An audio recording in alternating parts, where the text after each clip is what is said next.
चलिए स्टार्ट करेंगे बच्चा। हे नालायक को आओ यहीं। चैप्टर का नाम, चलो सबसे पहला चैप्टर क्या है बच्चा? Securities contract regulation act 1956। Act है, एक्ट है, एक्ट क्या बताएगा, क्या करना है। ये एक्ट कब आया था? 1956 में। बच्चा ये लेसन की जो भी बच्चा लर्निंग ऑब्जेक्टिव वगैरह बता के रखी है, इन सब में घुसना नहीं, मैं आपको बता दिया। बच्चा जो ये आपका सेक्रा है, शॉर्टकट में क्या बोलते हैं बच्चा? सेक्रा। ये पूरा एक्ट स्पेशली किसके लिए बना है बच्चा? स्टॉक एक्सचेंज पे नजर रखने के लिए। स्टॉक एक्सचेंज पे नजर रखने के लिए बच्चा। एक्चुअल में अगर इस सेक्रा की अगर मैं ऑब्जेक्ट की बात बोलूं, कोई भी कानून बनता है उसके पीछे कुछ ना कुछ पर्पस होता है, ऑब्जेक्ट होता है। कानून ऐसे ही नहीं बनता। फॉर एग्जाम्पल बच्चा, ट्रैफिक की बात करूंगी मैं। ट्रैफिक के रूल्स रेगुलेशन फॉलो करते हो?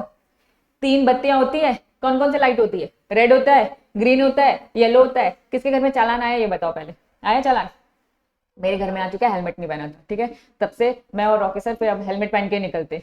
अगर 2 व्हीलर चलाएंगे तो हेलमेट रहेगा, क्योंकि हम नहीं चाहते घर पे बार बार चालान आए, ठीक है। सिग्नल क्रॉस नहीं कर रहे थे हम लोग, क्या हो रहा था? हेलमेट के चक्कर में फंसे। बच्चा ट्रैफिक के रूल्स रेगुलेशंस जो बने, पर्पस क्या है? एक्सीडेंट्स ना हो। अगर कोई कहीं से भी चलेगा, है ना, ओवरटेक करने का एक रूल होता है, राइट में चलो, लेफ्ट में चलो, ऐसे कुछ रूल्स होते हैं। इसका भी एक कानून बना है, लॉ बना है। जो भी चीज बनती है उसके पीछे एक पर्पस होता है। पर्पस क्या है बच्चा? एक्सीडेंट्स ना हो, ठीक है। अगर ग्रीन सिग्नल है तो जाओ, अगर ग्रीन सिग्नल नहीं तो मत जाओ, अदरवाइज क्या हो जाएगा? एक्सीडेंट। तो हर चीज जो भी बनती है उसके पीछे एक रीजन होता है। सेक्रा क्यों बना है ये एक्ट, ये कानून क्यों बना है, उसके पीछे एक रीजन है। रीजन है रेगुलेशंस बनाने का, रूल्स रेगुलेशंस बनाने का। रूल्स रेगुलेशंस बनाकर किसे कंट्रोल करना है बच्चा? स्टॉक एक्सचेंज को। 2 स्टॉक एक्सचेंज बताया मैंने अभी, बॉम्बे स्टॉक एक्सचेंज, दूसरा क्या बताया? National stock exchange. क्या पूरे इंडिया में 2 ही स्टॉक एक्सचेंज है? नहीं, बहुत सारे एक्सचेंज है। ये इंडिया लेवल के हैं। बॉम्बे स्टॉक एक्सचेंज की बात करूं, नेशनल स्टॉक एक्सचेंज की बात करूं, तो ये इंडिया लेवल के एक्सचेंज है। स्टेट लेवल के भी बहुत सारे एक्सचेंजेस होते हैं, वन बाय वन देखेंगे। तो स्टॉक एक्सचेंज को कंट्रोल करने के लिए बना। भैया स्टॉक एक्सचेंज क्या गलत काम कर रहा था बच्चा? वो स्टॉक एक्सचेंज हमें प्लेटफॉर्म दे रहा था जिससे हम क्या करते? शेयर देते, कैश देते। अगर शेयर और कैश टाइम पे ना पहुंचे तो, स्टॉक एक्सचेंज कुछ गलत काम कर जाए तो, फ्रॉड कर जाए तो ये एक्ट बना है स्टॉक एक्सचेंज पे नजर रखने के लिए। क्या बस स्टॉक एक्सचेंज पे नजर रखने के लिए? नहीं, इन्होंने कहा स्टॉक एक्सचेंज तो सारे के सारे काम करता है ऑनलाइन। स्टॉक एक्सचेंज तो सारे के सारे काम करता है बच्चा ऑनलाइन। इन्होंने कहा भैया ट्रेडिंग जो भी सिक्योरिटीज हो रही, चाहे वो फिजिकल चाहे वो इलेक्ट्रॉनिक, सब पे नजर रखने के लिए वापस हम शेयर्स की क्या कर रहे हैं बच्चा? ट्रेडिंग। या तो स्टॉक एक्सचेंज पे नजर रख रहा है, वो सही काम कर रहा है कि नहीं कर रहा। बाकी हम लोग स्टॉक एक्सचेंज की हेल्प से जो भी ट्रेडिंग कर रहे हैं, चाहे वो फिजिकल सेंस में चाहे वो इलेक्ट्रॉनिक सेंस में, इन सब पे नजर रखने के लिए सेक्रा एक्ट बना है। क्या ये बात समझ में आई? पहला पॉइंट समझ में आया? सेक्रा एक्ट बना है रूल्स रेगुलेशंस बनाने के लिए। रूल्स रेगुलेशंस किसके बनाने के लिए बच्चा? स्टॉक एक्सचेंज के लिए और ट्रेडिंग ऑफ सिक्योरिटीज के लिए, चाहे वो फिजिकल हो चाहे वो electronic. Share certificate physical form में होता है, शेयर सर्टिफिकेट फिजिकल फॉर्म में होता है, लेकिन धीरे धीरे सारी फिजिकल फॉर्म को किसमें कन्वर्ट कर दे बच्चा? इलेक्ट्रॉनिक फॉर्म में। लेकिन बच्चा आज भी कुछ है जो फिजिकल सर्टिफिकेट लेके घूम रहे हैं। उन्होंने कहा अगर फिजिकल शेयर्स है या फिर इलेक्ट्रॉनिक, दोनों चीजों के रूल्स रेगुलेशन बनाने के लिए ये सेक्रा आया। बात समझ में आई? चलिए बढ़ेंगे आगे बच्चा। नेक्स्ट क्या लिखा है बच्चा? Prevent speculation. अभी स्पेक्यूलेशन क्या है बच्चा? समझिए। प्रिवेंट मतलब रोकना, प्रिवेंट मतलब रोकना, स्पेक्यूलेशन मतलब सट्टा। स्पेक्यूलेशन मतलब सट्टा। बच्चा सट्टेबाजी बहुत होती है, इस शेयर की वैल्यू इतने बढ़ जाएंगे। एक्चुअल में स्टॉक एक्सचेंज है क्या? लीगल सट्टा है। सट्टा है लेकिन क्या है? लीगल। पहले ये होता था, पहले ये होता रहता था, रिस्क होता था, लेकिन बच्चा ये सब सेक्रा आया ना, इन्होंने क्या कर दिया? इनको कानूनन इन्हें बाउंड कर दिया, जिस कारण से ये सट्टा क्या हो गया बच्चा? कानूनन सट्टा बन गया। तो स्टॉक मार्केट है क्या? आप जितने भी शेयर्स खरीदते हो सट्टा ही तो है। आप क्या सोचते हो? रिलायंस के शेयर्स खरीद लो आगे चल के बढ़ जाएंगे, टाटा के शेयर्स खरीद लो आगे चल के बढ़ जाएंगे, ये सोचते हो ना? तो बच्चा सट्टा ही तो है, इसे तो सट्टा ही। लेकिन ये सट्टा कौन सा सट्टा है? लीगल सट्टा। तो एक्चुअल में ये सेक्रा क्यों आया? सेक्रा आया कि भैया कोई भी सट्टा ना कर सके, क्योंकि सट्टे में खतरनाक लेवल में बच्चों पैसों का हेरफेर होता है। तो स्टॉक एक्सचेंज को लेकर आया सेक्रा। इन्होंने कहा भैया हम लीगल तरीके से चीजें करवाएंगे, आपको इलीगल तरीके से सट्टा नहीं खेलना है। क्या ये बात समझ में आई? चलिए रेगुलेशन बनाया इसने एंसिलरी मैटर्स, मतलब बचे बुचे मैटर्स।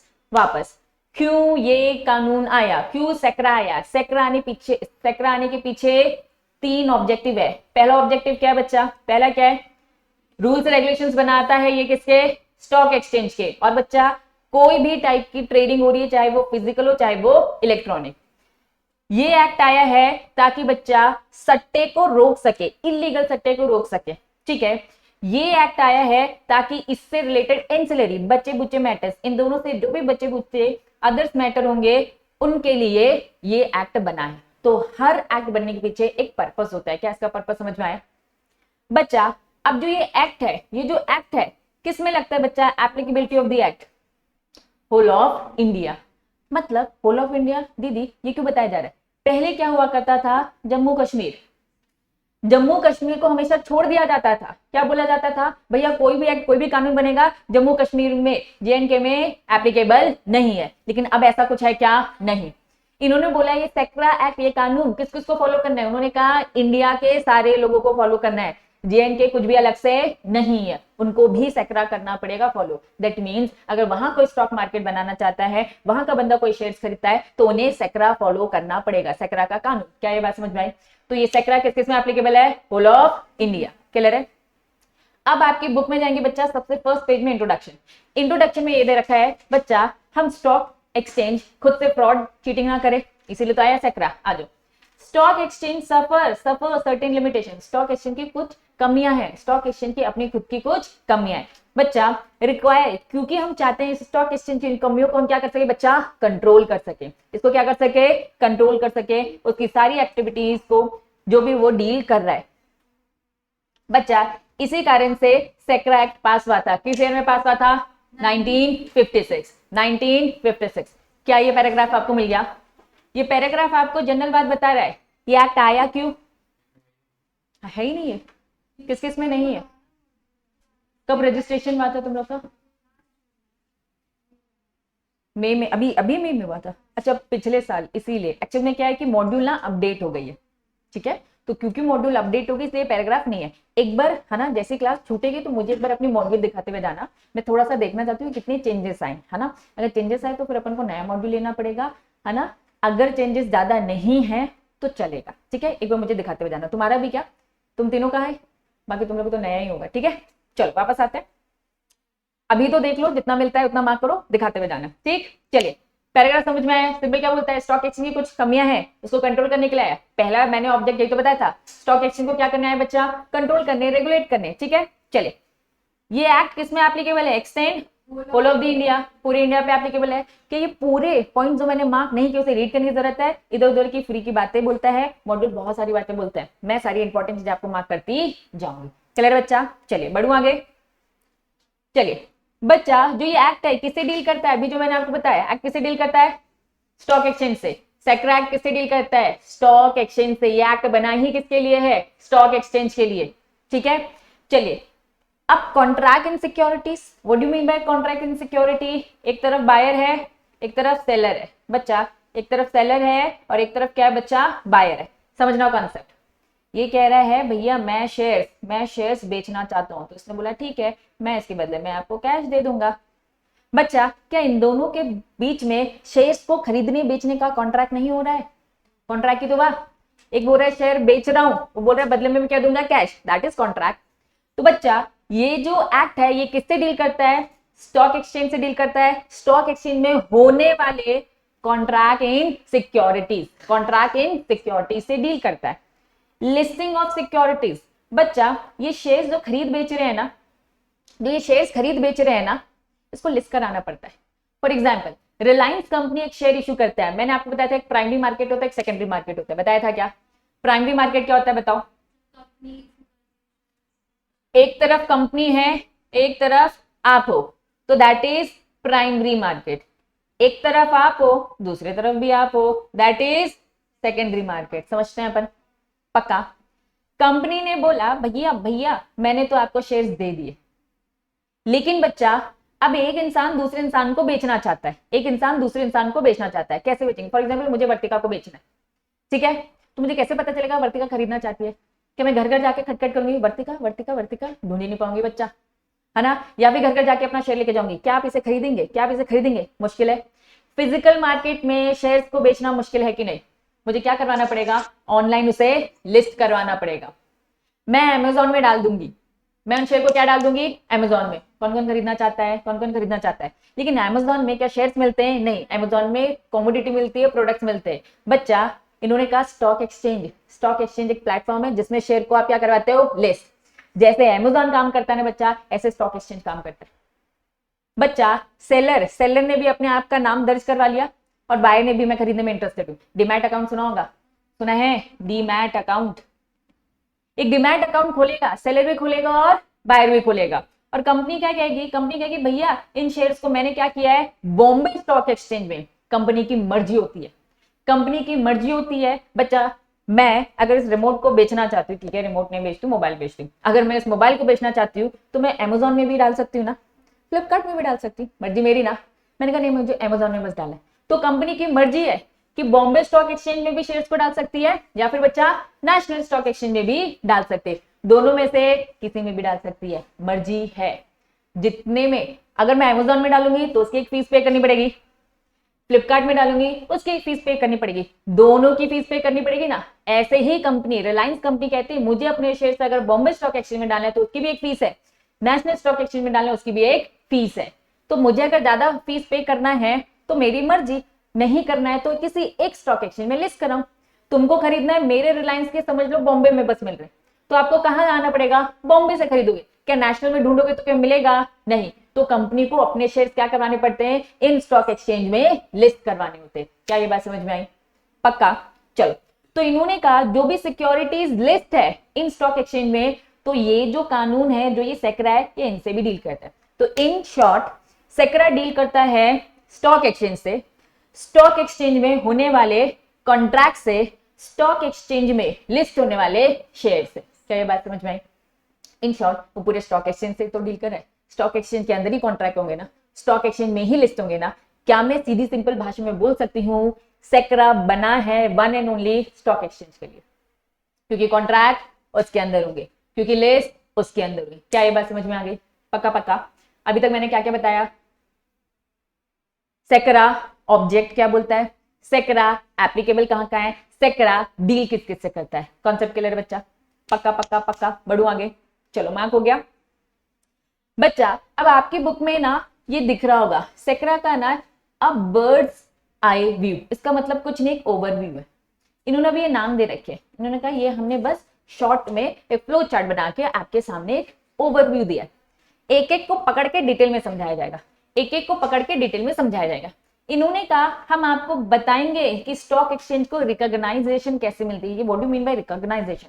वैलिडेशन कहां से मिलता है बच्चा? स्टॉक एक्सचेंज के पास पावर क्या क्या है? स्टॉक एक्सचेंज के अगेंस्ट अगर आपको अपील करनी है, मान लो मैं एक भोली भाली रिलायंस कंपनी हूं, वैसे तो कोई भोली भाली नहीं है लेकिन हाँ एक कंपनी, इस कंपनी ने स्टॉक एक्सचेंज में क्या किया बच्चा? अपने शेयर्स लिस्ट करवा दिए। अब स्टॉक एक्सचेंज नाटक कर रहा है, मुझसे ज्यादा फीस मांग रहा है, तो मुझे उसके अगेंस्ट ना कंप्लेन करनी है वापस। Stock exchange just like Amazon में मैंने अपने मोबाइल को रजिस्टर करवाया कि बेचना है, अमेजॉन क्या बोल रहा है? भैया आपके मोबाइल बहुत बिक रहे हैं, आपसे ज्यादा फीस लेंगे। ऐसे ही बच्चा मैंने अपने शेयर लिस्ट कहां करवाए? Bombay stock exchange. Bombay stock exchange ने क्या बोला? ज्यादा फीस ले रहा है, मुझसे ज्यादा फीस ले रहा है। रिलायंस कंपनी क्या कह रही है? मैं तेरे अगेंस्ट कंप्लेन करूंगी। बच्चा, तो कंप्लेन कहां कैसे हो सकती है? स्टॉक एक्सचेंज गलत काम कर सकता है ना, इसलिए तो एक्ट बना है। एक्ट बोलता है कि अगर कोई भी परेशान है स्टॉक एक्सचेंज से तो बच्चा वो अपील करने एक जगह पहुंच सकता है, उस जगह का नाम बताऊंगी। बच्चा लिस्टिंग समझ में आया? शेयर लिस्ट करना ऐसे क्या होता है बच्चा? डीलिस्ट।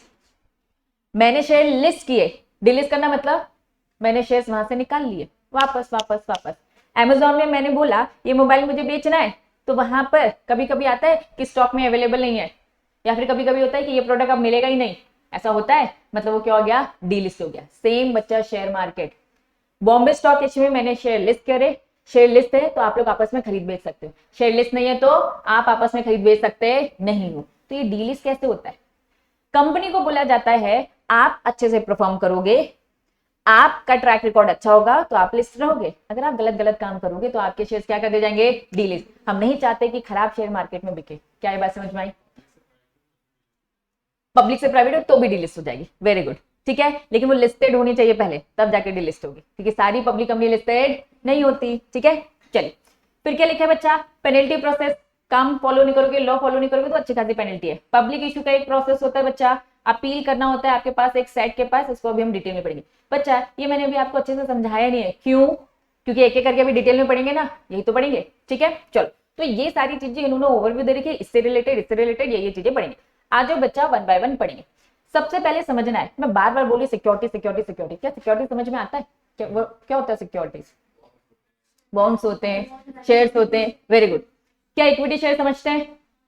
इक्विटी शेयर कौन होता है? इक्विटी शेयर होल्डर कौन होता है? जो कंपनी का मालिक होता है, बचपन से पढ़ रहे हो ना 11th से। Preference share, preference share holder, ये भी शेयर है। शेयर के दो टाइप होते हैं, शेयर के दो टाइप, इक्विटी और प्रेफरेंस, इनको कुछ टाइप की प्रेफरेंसेस मिलती है। डिबेंचर समझते हैं, लोन होता है एक तरीके का। ठीक है, गवर्नमेंट सिक्योरिटी समझते हैं, बॉन्ड समझते हैं, गवर्नमेंट इशू करती है। बच्चा ये सारे टर्म्स तो समझते हैं, ये क्या नई चीज है? म्यूचुअल फंड क्या होता है? जो टीवी में एड में दिखाया जाता है दीदी वही तो होता है। सचिन तेंदुलकर को देख लो, एक से एक एक्टर एक्ट्रेस लोग म्यूचुअल फंड का एडवर्टीजमेंट करे, होता क्या है?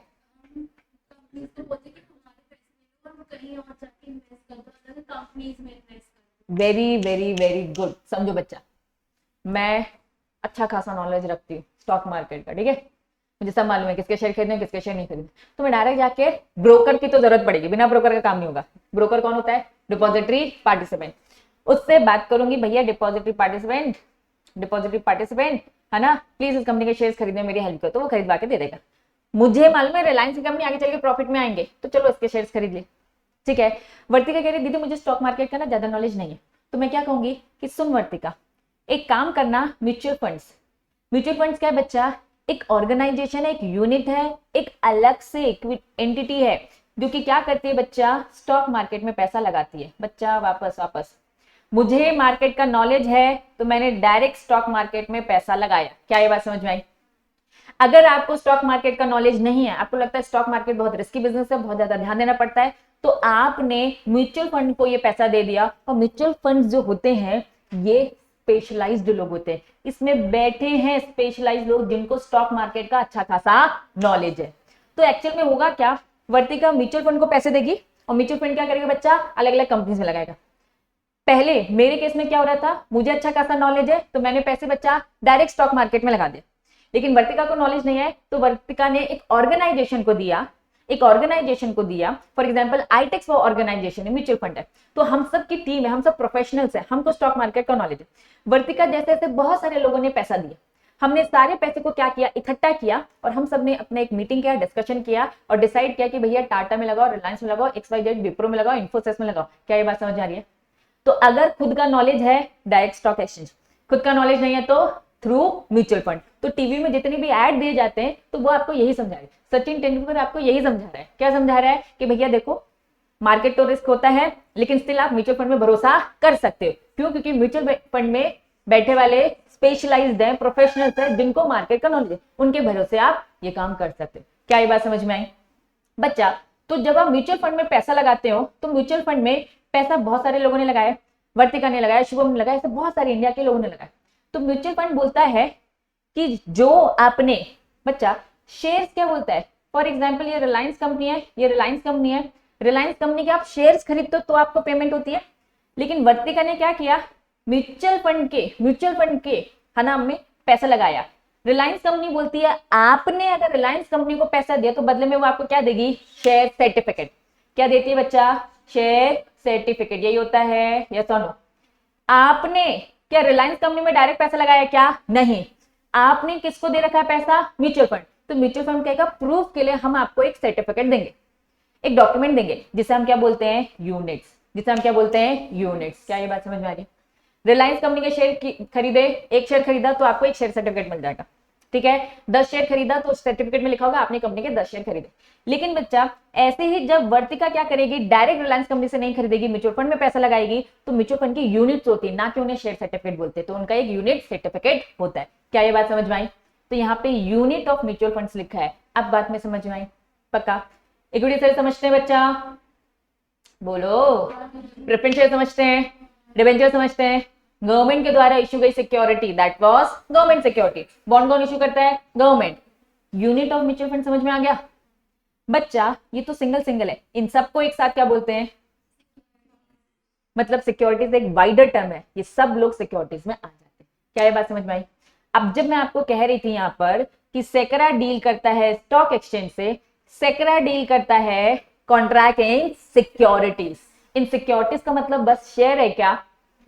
Equity share, preference share, bonds, debenture, जो खरीद रहे हो, जो कुछ आप खरीद रहे हो बच्चा, यूनिट्स भी खरीद रहे हो, ये सब सिक्योरिटीज। बच्चा एक्ट का नाम क्या है? एक्ट का नाम क्या है? Securities contract regulation act.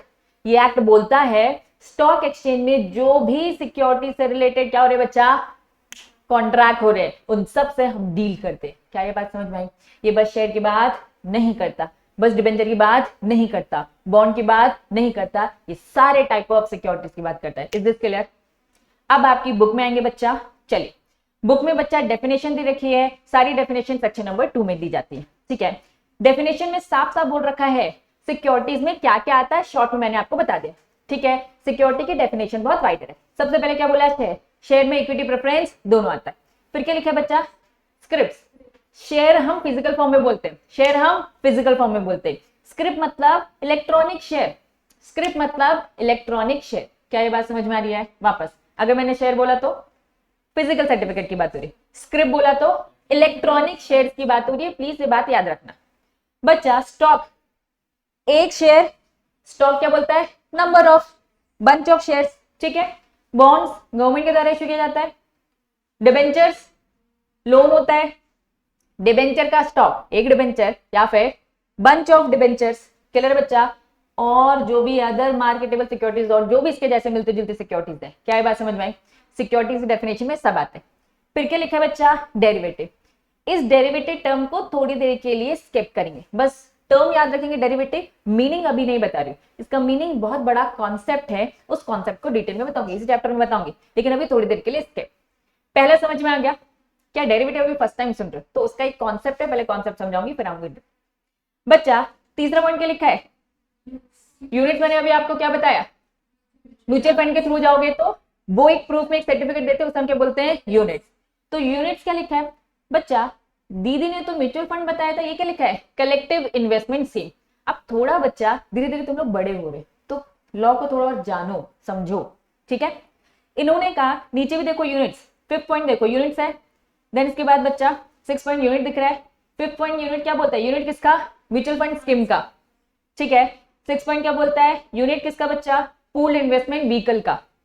बच्चा in short third point, fourth point और 6 पॉइंट तीनों के तीनों क्या बोलते हैं? यूनिट। तीनों के तीनों क्या बोलते हैं? यूनिट। लेकिन दीदी हमने ना म्यूचुअल फंड ही सुना है, इसलिए मैंने आपको म्यूचुअल फंड ही समझाया। क्या ये बात समझ में आई बच्चा? ऐसे ना अलग अलग स्कीम्स होती है, तो म्यूचुअल फंड एक स्कीम है। म्यूचुअल फंड क्या बच्चा? एक स्कीम। कि आप स्टॉक मार्केट का नॉलेज नहीं रखते हो, म्यूचुअल फंड को दो, वो आगे लगाएगा। ऐसे ही ये स्कीम है। दूसरी स्कीम का नाम क्या है? Collective investment scheme, CIS। पढ़ेंगे, आपके सिलेबस में है, आपके सिलेबस में बच्चा पूरा पूरा चैप्टर है। Collective investment scheme mutual fund की एक स्कीम है, ऐसे ही collective investment scheme. Mutual fund भी क्या कह रहा है? मुझे पैसा दो, आगे मैं लगाऊंगा। कलेक्टिव इन्वेस्टमेंट स्कीम भी क्या कह रहा है? मुझे पैसा दो, आगे लगाऊंगा। लेकिन दोनों की स्कीम में डिफरेंसेस है, दोनों की स्कीम में डिफरेंसेस है। लेकिन क्या मैं अभी बता दूं? पहले म्यूचुअल फंड की स्कीम तो अच्छे से समझ लो, अभी तो इंट्रोडक्शन समझा है। कलेक्टिव इन्वेस्टमेंट स्कीम डिटेल में समझाऊंगी। तीसरे क्या लिखा है? Investment vehicle. इसका भी मतलब यही है, पूल्ड। पूल्ड मतलब सारे पैसा इकट्ठा करो और स्टॉक मार्केट में लगा दो। क्या ये बात समझ में आई? अब मैं चाहूंगी थोड़ी देर के लिए इसको स्किप कर रही हूँ और आपके इंडेक्स में जाऊंगी। बच्चा आपका जब मैंने आपको इंडेक्स दिखाया था पार्ट 1, ध्यान देना ध्यान देना, यहां ये आपको दिख रहा है चैप्टर 12 और चैप्टर 13, पूरा का पूरा एक बड़ा चैप्टर है जिसमें हम क्या समझेंगे? म्यूचुअल फंड की स्कीम। फिर क्या लिखा है? कलेक्टिव इन्वेस्टमेंट की स्कीम। यहां हम डिटेल में समझेंगे। लेकिन बच्चा दोनों का भी इंट्रोडक्शन लेवल समझ में आए क्या? दोनों का काम एक जैसा है। क्या है? जो नॉन नॉलेजेबल है उनके पैसे को एक ऑर्गेनाइजेशन में लेकर इकट्ठा करो और एक बार में स्टॉक मार्केट में लगाओ। दोनों का काम सेम है। क्या ये बात समझ में? डिफरेंसेस होते हैं, लेकिन वो डिफरेंसेस अभी आप समझने के लिए एलिजिबल नहीं हो। अभी आप पहले सकरा तो समझो, पहले ये समझोगे तब जाके यहां तक आओगे ना।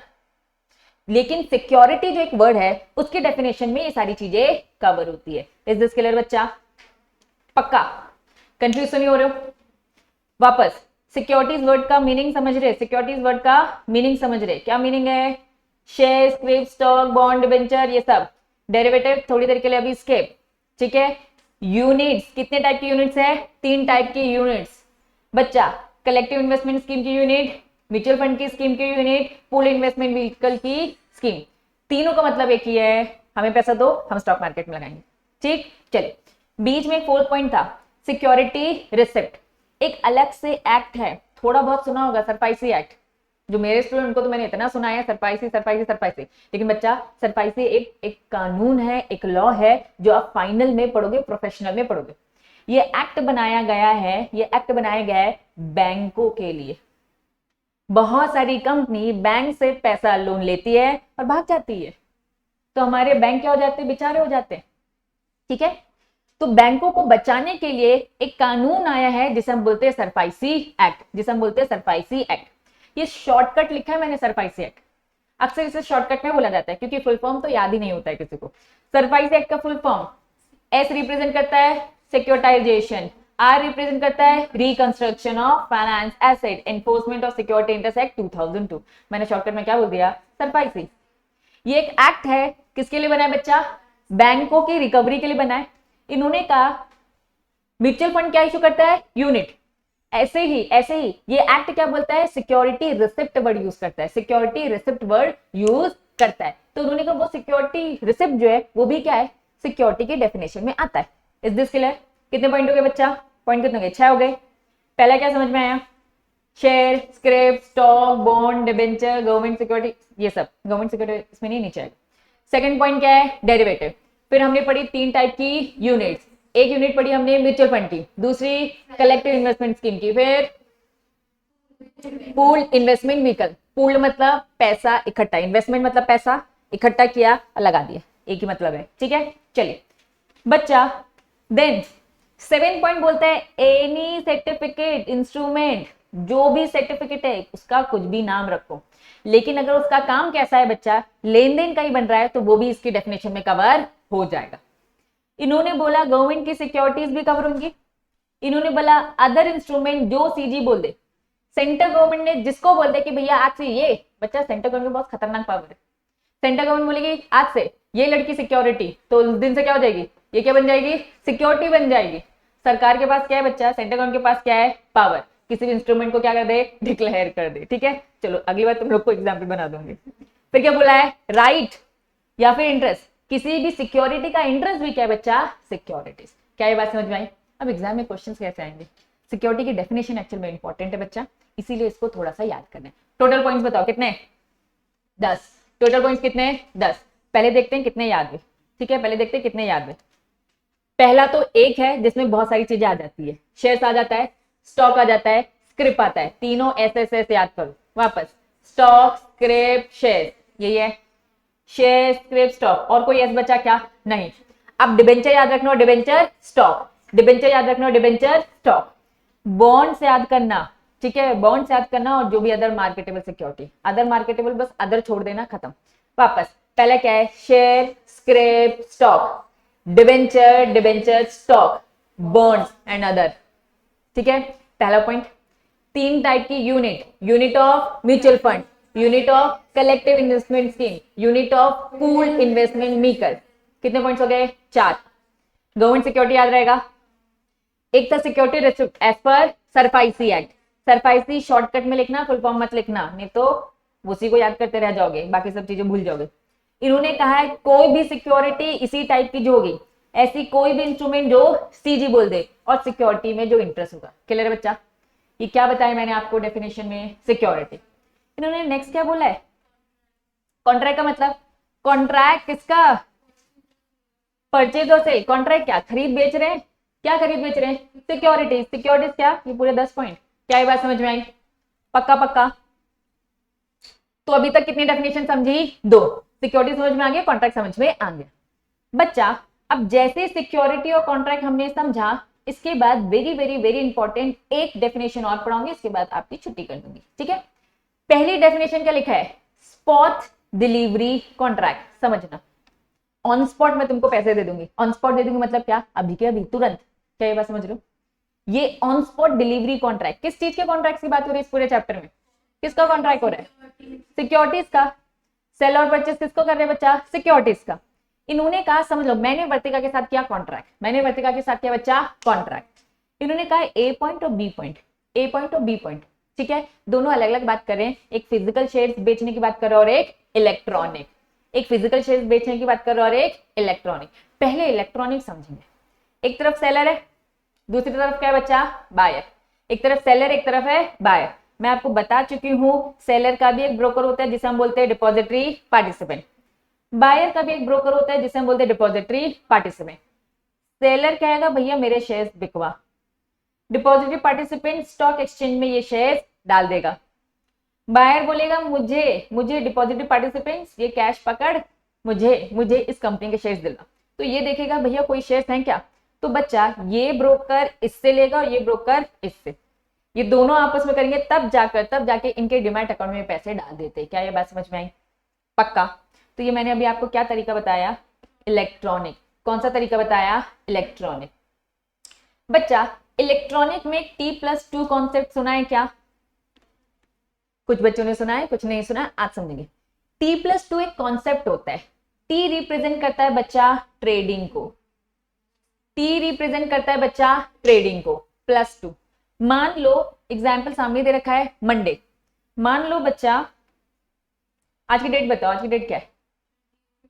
28 है। चलिए कौन सा डे है? डेट आपने बताई है 28, डे क्या है? आज मैंने वर्तिका को बेचा, ठीक है, 28 को मैंने बेचा, तो इसे क्या बोलेंगे बच्चा? Trading day. ट्रेडिंग मतलब आज बेचा खरीदा ना, तो ये क्या होगा? Trading day. मैंने आपको बताया T+2 का कॉन्सेप्ट, T+2 का। क्या हम दोनों डायरेक्ट कर रहे हैं? हम दोनों के बीच में कौन है बच्चा? डिपॉजिटरीज है, इसका अलग डिपॉजिटरी है, मेरा अलग डिपॉजिटरी, ऐसा ही हो रहा है, ठीक है। ट्यूसडे, वेडनेसडे और थर्सडे होगा। T+2 का कॉन्सेप्ट ये है, एक दिन होता है जिस दिन क्या होता है बच्चा? ट्रेडिंग होता है, और प्लस 2 दिन ट्रांजेक्शन के। इन्होंने कहा खरीदना बेचना जो रहता है, खरीदना जो बेचना रहता है एकदम तुरंत नहीं होता है, तुरंत ही बोलते हैं, लेकिन इसका मैक्सिमम ड्यूरेशन क्या है बच्चा? एक दिन होता है ट्रेडिंग का और 2 दिन होता है ट्रांजैक्शन का। मतलब वर्तिका मुझे वेडनेसडे को बच्चा, है ना, क्या देगी? कैश देगी, और फिर मैं इसको बदले में क्या दूंगी? शेयर्स दूंगी। तो ये काम वेडनेसडे थर्सडे उससे ज्यादा लेट होना नहीं चाहिए। ये काम कौन करवा रहा है मेरा? ये काम कौन करवा रहा है? ये डिपॉजिटरी पार्टिसिपेंट्स करवा रहे हैं, ये इनकी रिस्पॉन्सिबिलिटी है बच्चा। मैंने बोला खरीदो, तो डिपॉजिटरी पार्टिसिपेंट हमारे काम को स्मूथली करवाते हैं T+2 के कॉन्सेप्ट में। पहला दिन क्या होता है बच्चा? ट्रेडिंग का, बाकी 2 दिन रहते हैं ट्रांजैक्शन करने के। आज हमने कोट किया कि हम इतने शेयर्स खरीद रहे, तो बाकी के 2 दिन में ये डिपॉजिटरी पार्टिसिपेंट क्या खरीदाएंगे? शेयर्स को खरीदने बेचने का। जब स्टॉक मार्केट में शेयर खरीदते हैं तो ऐसे ही चलता है। क्या ये बात समझ में आई? पक्का पक्का। मान लो बच्चा सैटरडे को बंद रहता है स्टॉक मार्केट, क्या ये बात आपको मालूम है? कब कब बंद होता है? सैटरडे और संडे, सैटरडे और संडे। मान लो आपने खरीदा फ्राइडे को खरीदा बच्चा, तो फ्राइडे क्या हो जाएगा? ट्रेडिंग हो जाएगा। अब सैटरडे को तो भैया क्लोज होता है, ठीक है, संडे को भी क्या होता है बच्चा? क्लोज होता है। तो 2 दिन और कौन? मंडे और ट्यूसडे। क्या ये बात समझ में आ रही है? क्या ये बात समझ में आ रही है? तो बच्चा टाइम कब लगेगा? जब बीच में कोई ऑफ होगा, क्लोज होगा। क्लियर है बच्चा? पक्का। तो T+2 जब भी आप ऑनलाइन शेयर्स खरीदोगे ना बच्चा, ठीक है, हम ट्राई करेंगे खरीदने का, ठीक है, थोड़े बहुत शेयर। तो जब आप खरीदोगे तो आपको ये कॉन्सेप्ट समझ में आएगा कि आपने कोड किया तुरंत नहीं मिलेगा, ठीक है, 2 दिन के, लेकिन अंदर अंदर मिल जाएगा। क्या ये बात समझो? अब फिजिकल तुमने किसको बेचा है? मुझे बेचा है, ठीक है। फिजिकल बेचने के लिए एक्चुअल डिलीवर, ए पॉइंट, फिजिकल क्या बोलता है? Actual delivery of securities of payment of price. एक हाथ शेयर दे, एक हाथ पैसे ले। क्या बोल रहा है? ऑन द सेम डे, आज ही के आज शेयर देना और आज ही के आज पैसे ले लेना। या तो सेम डे, द डेट जिस दिन हमने कॉन्ट्रैक्ट किया, या फिर बच्चा नेक्स्ट डे भी अलाउ किया, कल भी। फिजिकली अगर शेयर्स बेचना है तो आज का दिन और कल का दिन। लेकिन बच्चा डिपॉजिटरी फॉर्म में है, मतलब क्या है बच्चा? इलेक्ट्रॉनिक फॉर्म में तो T+2 का कॉन्सेप्ट। क्या ये बात समझ में आई? नीचे बी वाले पॉइंट में आओ, ट्रांसफर सिक्योरिटी बाय डिपॉजिटरी। बच्चे डिपॉजिटरी मतलब क्या? इलेक्ट्रॉनिकली। डिपॉजिटरी मतलब क्या? इलेक्ट्रॉनिक, मतलब ये हुआ ना। क्या ये बात समझ में आई? चलो, तो बेनिफिशियल ओनर, जो बेनिफिशियल ओनर है account of the another beneficial owner. Seller एक तरफ से क्या है बच्चा? Beneficial owner. बायर भी क्या है? बेनिफिशियल। दोनों अलग अलग ओनर, एक पैसे का मालिक है और एक शेयर का मालिक। तो एक बेनिफिशियल ओनर के अकाउंट से दूसरे बेनिफिशियल ओनर के अकाउंट में डिपॉजिटरीज ये काम करवाते। लेकिन ये कब होता है बच्चा? बुक में नहीं दे रखा है। ये कैसे होता है बच्चा? T+2 के कॉन्सेप्ट में। T मतलब ट्रेडिंग और +2 मतलब 2 दिन और फॉर दी ट्रांजेक्शन। ये डिपॉजिटरी पार्टिसिपेंट का काम है कि भैया स्मूथली जल्दी जल्दी करवाए। इसीलिए बच्चा स्टॉक एक्सचेंज ये पूरा का पूरा ऑब्जर्व करने वाली हमारी सरकार है। सरकार ने सैकड़ा बनाया ना, सट्टा है ना, लेकिन सट्टे को क्या करवाया? लीगल करवाया है। तो गवर्नमेंट नजर रखती है और बच्चा आपके पैसे कहीं भी नहीं जाते, क्योंकि लीगल सट्टा है, गलत इलीगल नहीं है। क्या ये बात समझ में आई? पक्का पक्का। चलो बच्चा, बी पॉइंट पूरे से समझ में आ गया इलेक्ट्रॉनिकली, ए पॉइंट समझ में आ गया फिजिकल।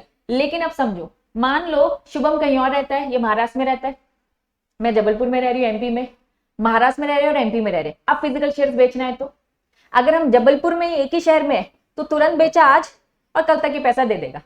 लेकिन अगर बच्चा बहुत, क्या है बच्चा? डिफरेंस है, हम बहुत दूर दूर रहते हैं। Actual period dispatch of the security, अब वो वहां से पोस्ट ऑफिस से स्पीड पोस्ट में मुझे शेयर्स भेजेगा, यस और नो? भेजेगा ना। फिजिकल फॉर्म में मेरे पास शेयर्स कैसे आएंगे? या फिर खुद, है ना, खुद ट्रैवलिंग करके मेरे तक पहुंचेगा, टाइम लगेगा। इन्होंने कहा अगर डिस्पैच ऑफ सिक्योरिटीज या फिर रेमिटेंस ऑफ द मनी, पैसे देने में और सिक्योरिटीज देने में टाइम लग रहा है, क्योंकि ये सारे काम किससे हो रहे? Through post, through post. तो इस टाइम को क्या कर देंगे? एक्सक्लूड। 10 दिन लगते हैं ना, तो एक्सक्लूड करो, क्योंकि ये ट्रैवलिंग टाइम है। क्या ये बात समझ में आ रही है? वापस, अगर लोकेलिटी सेम है तो आज या फिर कल में हो जाएगा, लेकिन अगर लोकेलिटी सेम नहीं है तो उन्होंने कहा जो ट्रैवलिंग टाइम है उसको हटा देना, उसको हम काउंट ही नहीं करेंगे। मान लो कॉन्ट्रैक्ट होता है बच्चा आज की डेट बताओ क्या है? 28 है, 28 जून है। मान लो इसे आते आते क्या हो गया? 10 जुलाई हो गई भैया। लेकिन फिजिकल मैंने तो बताया था कॉन्ट्रैक्ट कर लिया हमने। ऑनलाइन कॉन्ट्रैक्ट कर सकते हैं ना बच्चा, फोन पे कॉन्ट्रैक्ट कर सकते हैं। इस दिन हमने कॉन्ट्रैक्ट किया तो कायदा से फिजिकल बोलता है या तो 28 को और 29 को क्या हो जाना चाहिए? कैश लेकर रफा दफा हो जाना चाहिए, ये समझा? लेकिन अगर आप दूर रहते हो, आते आते आपको जुलाई हो गया, तो उन्होंने कहा ये सारे टाइम को क्या कर देंगे? एक्सक्लूड कर देंगे, हटा देंगे। तो हम मानेंगे एक कॉन्ट्रैक्ट करने की डेट है और जब भी यहाँ प्रेजेंट होगा, जिस दिन उसने कैश दिया, तो वो 2 दिन हम मान लेंगे। इज दिस क्लियर बच्चा? पक्का? दूर रहने की बातें हैं ये तो। लेकिन आज के टाइम पे क्या हो गया बच्चा? सब इलेक्ट्रॉनिक हो गया सब। लेकिन स्टिल कुछ पुरानी कंपनीज है, नलायक है, सुनती नहीं है कानून, है ना, गवर्नमेंट की बात, तो वो भी ऑन द प्रोसेस है। इसीलिए बच्चा अभी इस लॉ को बदला नहीं किया है। इन्होंने कहा फिजिकल कुछ शेयर्स अभी भी एग्जिस्ट करते हैं, उनके लिए ये रूल है। जिस दिन वो पूरे से ठीक हो जाएगा तब ये हटा दिया जाएगा। क्या लेकिन अभी हटाया है क्या? नहीं, क्योंकि अब सारे काम इलेक्ट्रॉनिक हो गए हैं बच्चा। गवर्नमेंट तो चिक चिक के बोलती है ना कि भैया ज्यादा कैश ट्रांजेक्शन मत करो, ऑनलाइन करो, ऑनलाइन। सुनते हैं क्या हम? छुपा छुपा के ऐसे बैग में लेकर जाते, किसी को पैसे देने हैं तो, है ना? तो सरकार ये कौन सुनता है? तो इसलिए अभी जब तक चल रहा है तब तक फिजिकल लिखा है, एक टाइम बाद हटा दिया जाए। उसके कॉन्ट्रैक्ट की बात हो रही है। अब कंपनी डायरेक्ट कर रही है, उसकी तो बात नहीं हो रही है। किसकी बात हो रही है? जब एक बंदा दूसरे बंदे को, दैट वाज सेकेंडरी मार्केट, तब कितना टाइम लगेगा? तब लगेगा T+2 का कॉन्सेप्ट। क्लियर है बच्चा? चलो, तो आज ज्यादा डेफिनेशन नहीं करेंगे। कितनी डेफिनेशन पढ़ी? 3। पहली डेफिनेशन क्या पढ़ी? सिक्योरिटीज। दूसरा कॉन्ट्रैक्ट, कॉन्ट्रैक्ट किसका हो रहा था? उन्हीं सिक्योरिटीज का। तीसरा पॉइंट, किसकी स्पॉट डिलीवरी हो रही थी? वो सारी सिक्योरिटीज जिसका हमने क्या कर रखा है? कॉन्ट्रैक्ट। तो बच्चा सारा लेना देना शेयर मार्केट से है। ये पूरा एक्ट बना है स्टॉक एक्सचेंज के लिए, ताकि वो अपना काम पूरी शिद्दत से करे। ये एक्ट लगता है किसमें? All over India. Jammu Kashmir में छूट है क्या कोई? बिल्कुल भी नहीं। एक्ट बनाने का पर्पस क्या है? ऑब्जेक्ट क्या है? ताकि स्टॉक एक्सचेंज और जो भी ट्रेडिंग हो रही है, चाहे वो फिजिकल चाहे वो इलेक्ट्रॉनिक, उनके लिए रूल्स रेगुलेशंस बना सके। कोई भी गलत तरीके से स्पेकुलेशन हो रहा है तो उसे रोका जा सके, और इससे रिलेटेड जो भी बचे बुचे मैटर है, इंसिलरी मैटर्स, उनको देख सके। इज दिस क्लियर बच्चा? तो मेन एक्ट का पर्पस यही है। ठीक, चलो तो आज की सभा समाप्त करेंगे, नेक्स्ट क्लास में कंटिन्यू करते हैं बच्चा। भूमिका this type of investment of company, it is a type of investment company. हाँ बच्चा, ये एक तरीके से इन्वेस्टमेंट ही होता है, लेकिन किस पर्टिकुलर पॉइंट को लेके पूछ रहे हो बच्चा?